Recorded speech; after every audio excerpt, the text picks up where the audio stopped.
Assalamualaikum warahmatullahi wabarakatuh. Alhamdulillahilladzi nazzala al-furqana 'ala 'abdihi liyakuna lil 'alamin nadhira. Alladzi ja'ala al-laila wan nahara khilfatan liman arada an yadhakkara wa arada syukura. Asyhadu an la ilaha illallah wahdahu la syarika lah wa asyhadu anna Muhammadan abduhu wa rasuluhu arsalahu syahidan wa mubasysyiran wa nadhira wa da'iyan ila Allah bi idnihi wa sirajan munira. Allahumma sholli ala nabiyyina Muhammadin wa ala alihi washabbihi ajmain. Tema kita malam hari ini adalah tentang Nabi Lut alaihissalam bersama kaumnya. Kejadian Nabi Lut ini diceritakan di beberapa tempat di dalam Al-Quran, karena dia memang sebuah pelajaran penting bagi kita. Nabi Lut alaihissalam sezaman dengan Nabi Ibrahim. Tidak hanya sezaman, bahkan beliau adalah keponakan dari Nabi Ibrahim. Nabi Ibrahim ini punya dua orang saudara, jadi dia tiga bersaudara. Ada Ibrahim, ada Haran, dan ada Nahun namanya. Adapun Nabi Lut ini adalah anak dari Haran. Nabi Lut pengikut dari Nabi Ibrahim alaihissalam. Beliau juga menyertai hijrahnya Nabi Ibrahim alaihissalam ke Syam. Lalu kemudian Allah mengangkatnya sebagai Rasul, lalu dia diutus kepada kaum tersendiri, yakni kaum Sadum. Kaum Sadum ini adalah satu kaum yang kafir seluruhnya. Mereka berbuat dosa banyak, mereka merampok, mereka berbuat banyak hal yang keji, dan mereka tidak saling menasihati untuk kebaikan satu sama lain. Jadi tidak ada yang saling melarang gitu. Tapi ada yang lebih spesifik dosa kaum Sadum ini, yakni mereka melakukan liwat, homoseksualitas. Belum ada di dunia ini perilaku homoseksual itu sebelum mereka melakukan. Jadi mereka ini pencetus awalnya. Bahkan beberapa ulama mengatakan, saya baru mendengar ini laki-laki suka dengan laki-laki. Kalaulah tidak Allah Subhanahu wa taala ceritakan tentang kaum Sadum ini, tidak saya tahu gitu. Jadi ini perilaku yang sangat ganjil ya. Nabi Lut mendapat tugas berat untuk memperbaiki kaum yang rusak. Kaum yang rusak. Rusaknya parah. Kemarin kita ceritakan kaum tidak mau beriman. Kemarin lagi kita ceritakan kaum yang rusak dalam muamalah. Ini rusak dalam orientasi seksualnya. Orang yang sudah rusak akal pikirnya sehingga tidak tahu lagi, tidak dekat lagi dengan fitrahnya, bahkan lebih bodoh daripada binatang. Pernah kita lihat kambing jantan suka kepada kambing jantan lain? Tidak ada. Makanya manusia itu kalau dia sudah sesat, dikatakan mereka itu kal an'am, seperti binatang ternak, balhum adall, bahkan bisa lebih rendah daripada itu. Bahkan binatang yang tidak punya akal mengandalkan instingnya saja, dia tahu mana jantan, mana betina. Itu kan sesuatu yang instinktif saja ya. Tapi manusia bisa-bisanya mereka punya orientasi seksual yang aneh ini. Nabi Lut menyeru mereka terus supaya keluar dari kebiasaan buruk ini, tapi tidak didengar.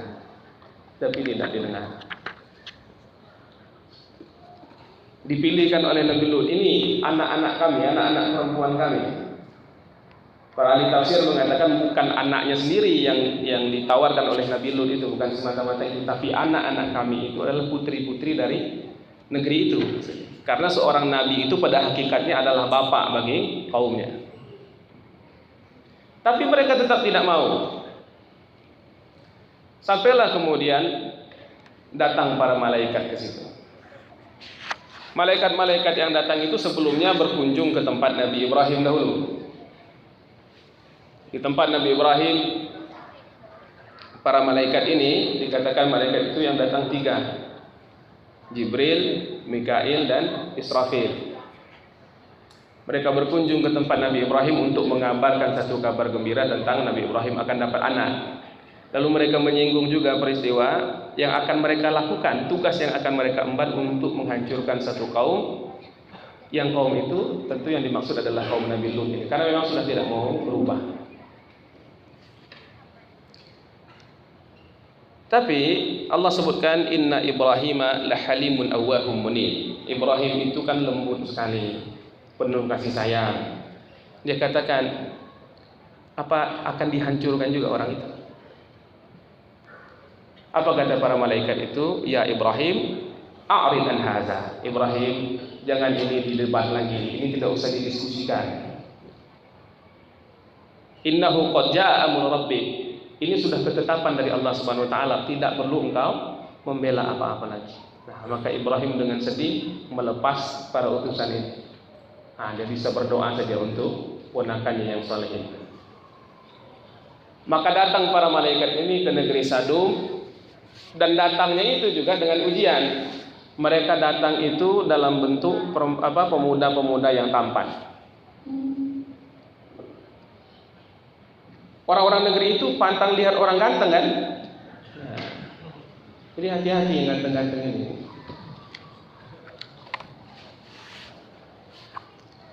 Pertama dia datang, dia bertemu dengan dua orang putri Nabi Lut. Ditanya, bisa menginap tidak kami di sini? Bisa. Apa yang timbul dalam perasaan dua orang perempuan saleh ini? Ada datang pemuda-pemuda tampan ke tempat mereka. Bukan suka, tapi semangat ghirah ke agamanya, kecemburuannya, timbul pembelaannya kepada orang-orang itu. Maka dia segera mengadu kepada ayahnya, ayah, ada datang tamu ke tempat kita dan kami tidak pernah lihat ada orang setampan itu. Nah, maka cepat disimpan orang ini baik-baik.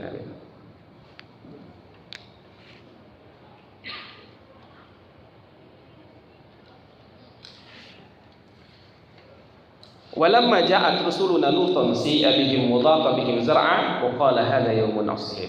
Nah, ini hari ini betul-betul tidak baik, kata Nabi Lut. Kaum saya begini, tidak bisa dinasihati, datang pula tamu-tamu yang tampan begini. Jadi bagaimana saya mau membela mereka? Bagaimana, apa yang akan saya lakukan? Kata Nabi Lut, "Lau anna bikum quwwah aw awi ila ruhin syadid." Kalau saya punya kekuatan atau punya orang-orang yang akan membantu saya, akan saya tempatkan mereka ini ke dalam tempat yang kokoh. Inilah di kemudian hari dikatakan oleh Rasulullah SAW, keselamatan bagi Lut yang dia ini mencari perlindungan ke sebuah benteng yang kokoh, dan mana lagi benteng yang paling kokoh dari perlindungan Allah Subhanahu wa taala. Jadi Nabi Lut ini ingin sekali menyelamatkan tamu-tamunya, dan itulah adab kita sebagai orang Islam juga kan. Faman kana yu'minu billahi wal yawmil akhir falyukrim dhaifahu. Siapa yang beriman kepada Allah dan hari akhir, dia harus memuliakan tamunya. Salah satu pemuliaan kita kepada kamu adalah menjamin keselamatan mereka ketika mereka ada di rumah kita. Nah, tapi kata utusan itu, jangan khawatir. Ya Lut, inna rusul rabbika. Kami ini kan utusan-utusan Tuhanmu, jadi jangan khawatir. Sebenarnya orang-orang tidak tahu bahwa ada pemuda-pemuda gagah di tempat Nabi Lut. Siapa yang membocorkan rahasia ini? Istrinya.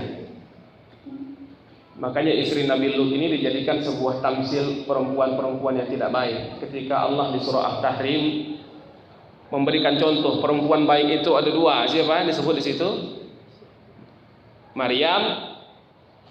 Kemudian Asiyah binti Muzahim, istrinya Fir'aun, perempuan yang dilaknat oleh Allah Subhanahu wa taala dua. Siapa? Istri Nabi Lut dan istri Nabi Nuh. Konon namanya sama, mirip. Istri Nabi Lut ini namanya Walihah, istri Nabi Nuh di dalam riwayat dikatakan namanya Walilah. Ini dua profil, dua kelompok perempuan yang berbeda. Yang satu bisa bertahan dalam iman sekalipun diuji oleh Allah Subhanahu wa taala hamil tanpa suami. Ya kan? Yang satu lagi diberikan suami orang yang paling buruk di dunia ini. Tapi dalam kondisi seperti itu, dua orang wanita ini, Asiyah dan Maryam ini, mampu menjaga keimanan mereka, maka diangkatlah posisi mereka dalam posisi yang sangat tinggi. Tapi ini dua orang mendapatkan suami orang-orang paling baik di dunia. Satu suaminya Nuh, satu suaminya Lut. Tapi tidak kunjung kebersamaan mereka dengan orang soleh ini mengantarkan mereka kepada kualitas kesolehan yang sama. Oleh karena itu mereka dilaknat oleh Allah Subhanahu wa taala.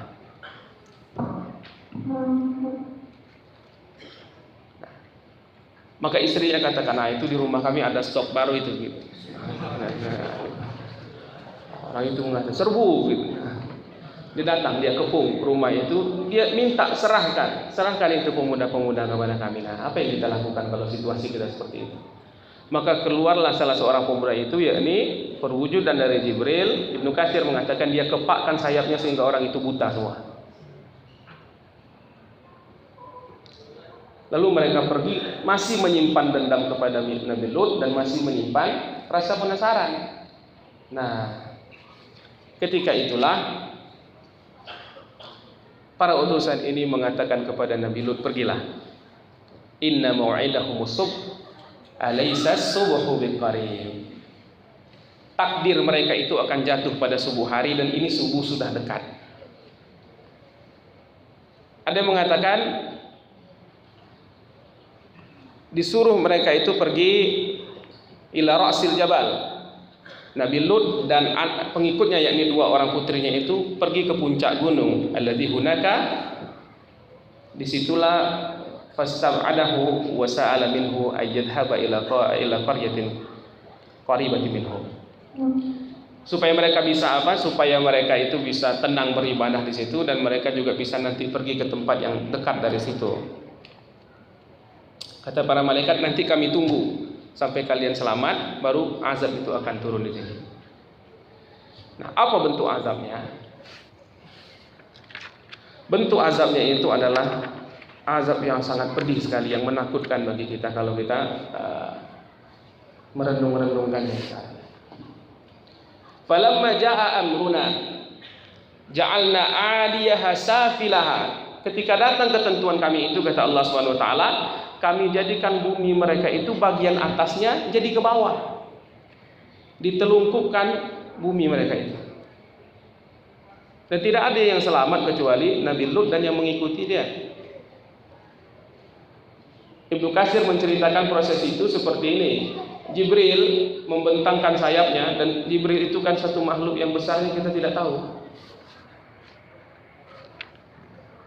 Dia bentangkan sayapnya dan dengan sayapnya itu dia angkat semua negeri kaum Lut itu, negeri Sadu, yang dalam riwayat ada yang mengatakan dia terdiri dari 5 kota, dalam riwayat lain dikatakan dia terdiri dari 7 kota.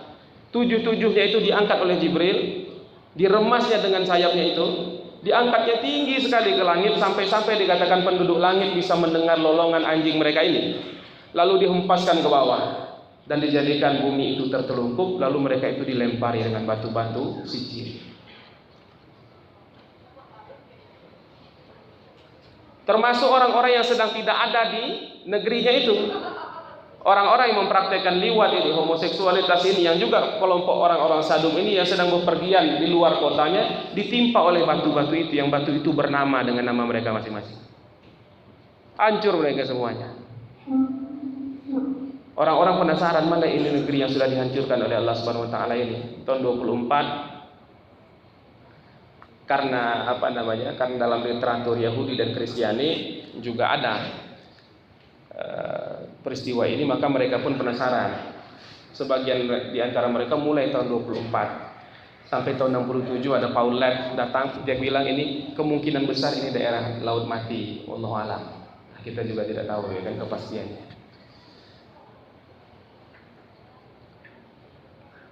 Peristiwa ini adalah peristiwa yang sangat menakutkan harusnya bagi kita. Menyadarkan kita betapa besarnya kuasa Allah Subhanahu wa taala dan betapa besarnya azab Allah Subhanahu wa taala itu, betapa kerasnya kalau kita menentang sesuatu yang menjadi larangan. Homoseksual ini adalah satu dosa yang sangat besar karena dia menentang fitrah manusia. Tidak ada orang yang lebih bodoh daripada orang yang seperti ini.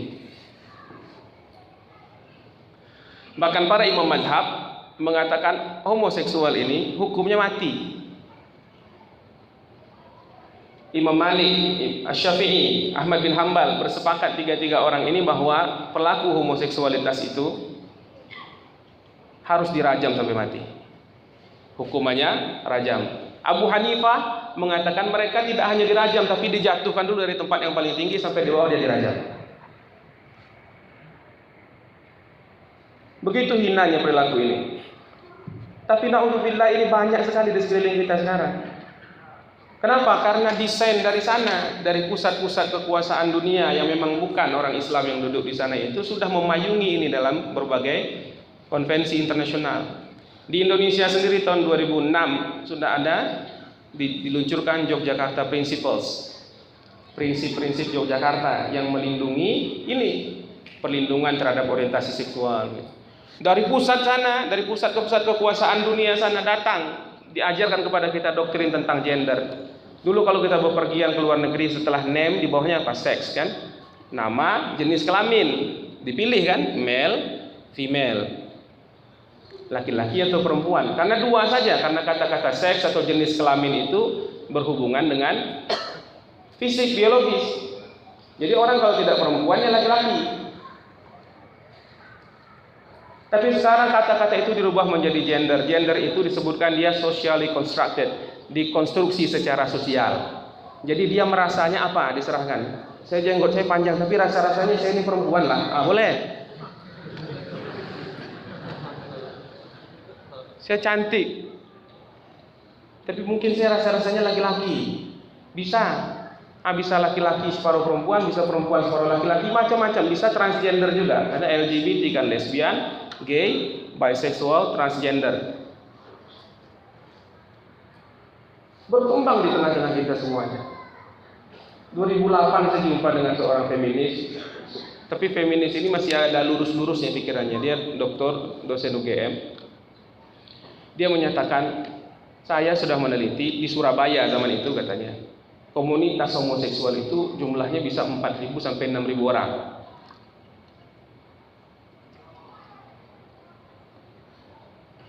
Karena dia lewat macam-macam hal dibudayakan ya, lewat LSM yang membela, lewat tokoh-tokoh Islam yang juga membela.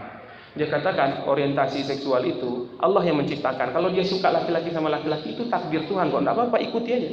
Bayangkan sebuah institut agama Islam negeri mengeluarkan buku kompilasi tulisan dalam sebuah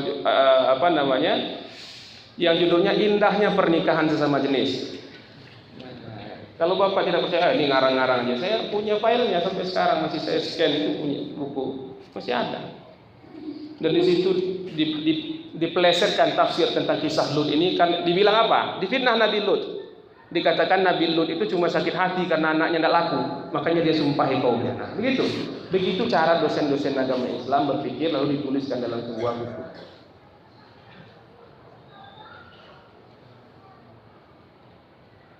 Lalu dia masuk ke dalam budaya-budaya kita secara masif. Bapak Ibu punya anak jangan nonton film SpongeBob, karena itu adalah cara mereka untuk mencuci pikiran. Itu kan tidak jelas kelamin orang apa di situ.